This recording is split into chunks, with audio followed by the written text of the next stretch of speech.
Okay, അപ്പോൾ നമ്മൾ root of the lung എന്ന് വെച്ചാൽ എന്താ? റൂട്ട് എന്ന് വെച്ചാൽ എന്താ അർത്ഥം എന്നറിയാമോ? റൂട്ട് എന്ന് വെച്ചാൽ വേറെ ഒന്നുമല്ല, ഈ ഹൈലം തന്നെയാണ് റൂട്ട്. എനിക്കും ഒരു സംശയം വന്നപ്പോൾ ഞാനെടുത്ത് ഗൂഗിൾ ചെയ്തപ്പോൾ കിട്ടിയതാണ്. റൂട്ട് എന്ന് പറഞ്ഞാൽ ഹൈലം തന്നെയാണ്. നമ്മളിപ്പോൾ ഈ പറഞ്ഞല്ലോ, in front of the hilum, behind the hilum, above the hilum എന്നൊക്കെ. അപ്പോൾ ഈ ഹൈലം, ഇനി ഈ ഹൈലത്തിൻ്റെ ഉള്ളിൽ കൂടെ പോകുന്ന സ്ട്രക്ചേഴ്സും പഠിക്കാനുണ്ട്. അപ്പോൾ ഈ ഹൈലത്തിൻ്റെ ആ ലെവലാണ് ഇവിടെ എഴുതിയിരിക്കുന്നത്. 5th to 7th thoracic vertebrae. ഇവിടെ 5th, ഇവിടെ 7, 5, 6, 7 ഇങ്ങനെയാണ് അതിൻ്റെ ഇത് വരുന്നത്. Okay, 5, 6, 7. Okay, 5th to 7th thoracic vertebrae ആണ് ഇതിൻ്റെ ലെവൽ, ഓപ്പോസിറ്റ് ടു സ്ഥിതി ചെയ്യുന്നത്. ഇനി കണ്ടൻസ് ഓഫ് ദ റൂട്ട് ഒരുപാട് കാര്യങ്ങൾ പറയുന്നുണ്ട്. 3 മേജർ സ്ട്രക്ചേഴ്സും 3 മൈനർ സ്ട്രക്ചേഴ്സും പറയുന്നുണ്ട്.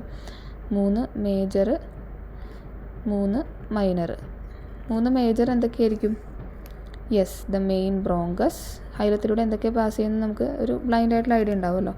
Main bronchus, pulmonary artery, then 2 pulmonary veins.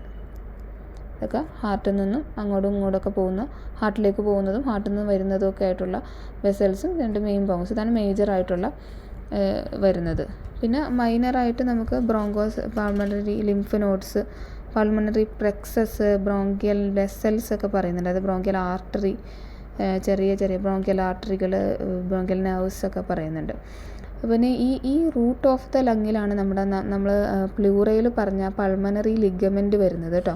Root of the lung is surrounded by a sleeve of pleura which is prolonged downwards to form the pulmonary ligament which act as a dead space allowing distension of the pulmonary vein during increased venous rate. അപ്പോൾ നമ്മൾ ഈ pulmonary vein പറഞ്ഞല്ലോ, ഈ pulmonary വെയിനെ ഡിസ്റ്റെൻഡ് ചെയ്യാനുള്ള ആ സ്പേസാണ് ഈ pulmonary ligament കൊടുക്കുന്നത്.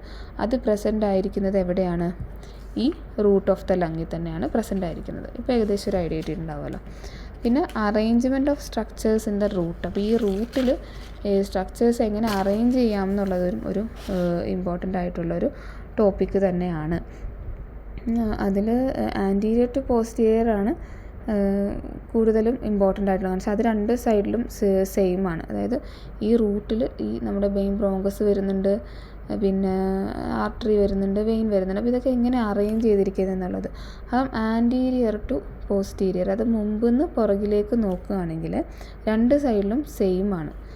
Superior pulmonary vein, pulmonary artery and bronchus, ഇങ്ങനെയാണ് അതിൻ്റെ വരുന്നത്.